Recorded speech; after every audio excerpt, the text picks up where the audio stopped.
Indigenous members of the First Nations of Canada presented a traditional totem to the Sixth Assembly in Vancouver, and diverse cultures of Canada made a strong impact on the ambiance and atmosphere of the event.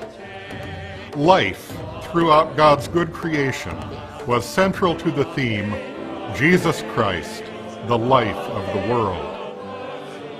Worship took place in a great tent, and one highlight was the celebration of the Eucharist according to the Lima liturgy that grew out of the Baptism Eucharist Ministry consultations.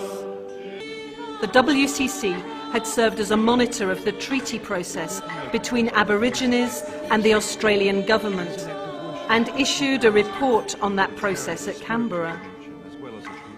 The theme of the Assembly stressed the bond between nature and the work of the Holy Trinity. Come, Holy Spirit, renew the whole creation. The emphasis on cultures in this Christian assembly raised questions regarding syncretism, or inappropriately mixing the gospel with paganism.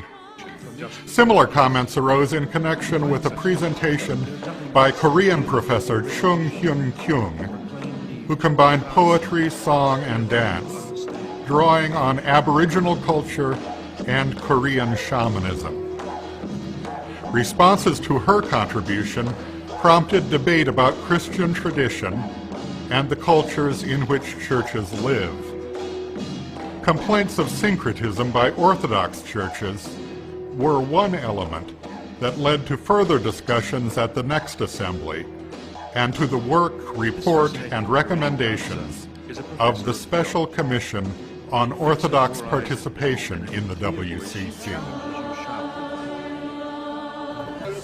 In Harare, it was called a padare, the Shona word for meeting place or centre of community. Porto Alegre would employ its own local term, mutirang. The theme of the Ninth Assembly was a prayer appropriate to any of the assemblies. God, in your grace, transform the world. The history of the World Council of Churches has taken us from Amsterdam to Porto Alegre by way of gatherings on each of the 6 inhabited continents. These have been landmarks along our way.